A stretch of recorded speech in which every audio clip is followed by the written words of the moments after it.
নতুন রাজনৈতিক দল গঠনের প্রাক্কালে অন্তর্বর্তী সরকারের উপদেষ্টার পদ থেকে পদত্যাগ করলেন নাহিদ ইসলাম। মঙ্গলবার রাষ্ট্রীয় অতিথি ভবন যমুনায় উপদেষ্টা পরিষদের এক অনির্ধারিত বৈঠক শেষে নাহিদ ইসলাম নিজেই এ তথ্য নিশ্চিত করেন। তিনি বলেন, গণ অভ্যুত্থানের গণ আকাঙ্ক্ষা পূরণ হয়নি।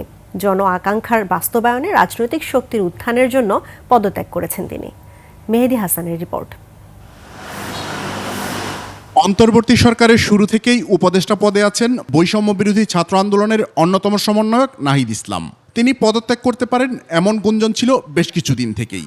এমন পরিস্থিতিতে যমুনায় অনির্ধারিত বৈঠকে বসে উপদেষ্টা পরিষদ। বৈঠক শেষে গণমাধ্যমের মুখোমুখি নাহিদ নিশ্চিত করলেন নিজের পদত্যাগের খবর। এই বৈঠকে আমি আমার একটা ব্যক্তিগত বিষয়ে আলোচনা করেছি এবং আলোচনা সাপেক্ষে আমি প্রধান উপদেষ্টা বরাবর আমার পদত্যাগপত্র জমা দিয়েছি। 6.5 মাস সরকারি থেকে চেষ্টা করেছেন জনগণের জন্য কিছু করতে, এখন আবার ফিরবেন রাজপথে।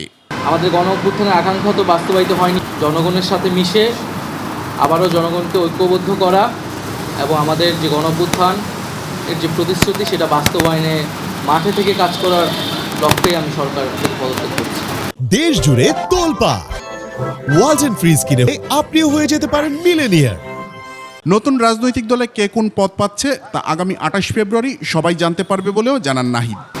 দলটির যেদিন ঘোষণা 28 তারিখ সেদিন পর্যন্ত অপেক্ষা করতে হবে, সেদিনই এটা জানা যাবে।